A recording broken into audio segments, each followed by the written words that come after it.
Although The Walking Dead, The Ones Who Live managed to fix a recent ending problem, it also created a new issue surrounding modern Walking Dead conclusions.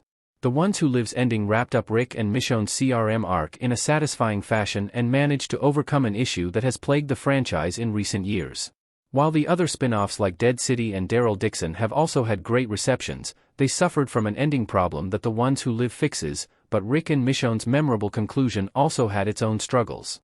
Despite fixing The Walking Dead's biggest ending problem, the spin-off created a new issue in the process. The Ones Who Live may have done a great job at offering Rick and Michonne the conclusion they deserved, but the process of getting there was rather messy. Episodes 1 to 5 maintained a similar level of quality, and while the tone sometimes fluctuated, the vision was clear with every passing week. The finale still had plenty of highlights that satisfied fans of Rick and Michonne, but there were also some obvious flaws that introduced a new problem to The Walking Dead's finales. The Ones Who Live's finale gives Rick and Michonne a proper ending. Unlike the other spin-offs, The Ones Who Live has a conclusive ending. Unlike the other Walking Dead spin-offs, The Ones Who Live offered Rick and Michonne a definitive ending that concluded this part of their story. Both Dead City and Daryl Dixon were renewed for second seasons, which affected the quality of their endings.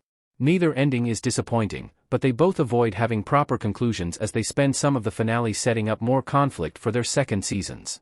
Even The Walking Dead Season 11's finale didn't have a decisive ending, despite it being the main show's last episode. The Ones Who Live solves this issue with a more authoritative close.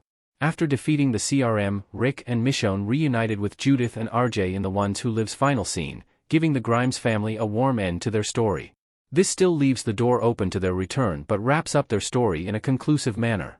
If this was the family's last ever scene, it would be a perfect way to cap off their journeys considering everything they have been through. This fixes the ending issue that has hurt recent Walking Dead projects, proving that The Ones Who Live was able to overcome one of the franchise's biggest issues. The Ones Who Live Season 2 can still happen, even without setup.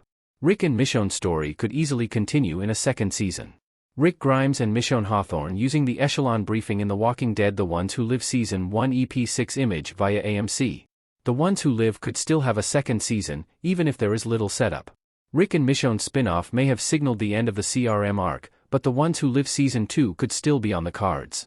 It could easily follow Rick and Michonne reuniting with their friends and set up the next step of the Civic Republic storyline. After the CRM was taken down, the Civic Republic looked to be more open and peaceful, with Rick and Michonne potentially having a hand in setting up their future. There may also be some remaining CRM soldiers, whether they be spies from other communities or those that are still part of the current regime that is now under Civic Republic oversight. Even if Season 2 went down a completely different path, just having Rick and Michonne back with the main group would be satisfying, and it could deliver Rick and Daryl's long-awaited Walking Dead reunion. Although there aren't too many unanswered questions from The Ones Who Live, there are enough to warrant a second season, and Rick and Michonne's popularity alone could lead to the show being renewed.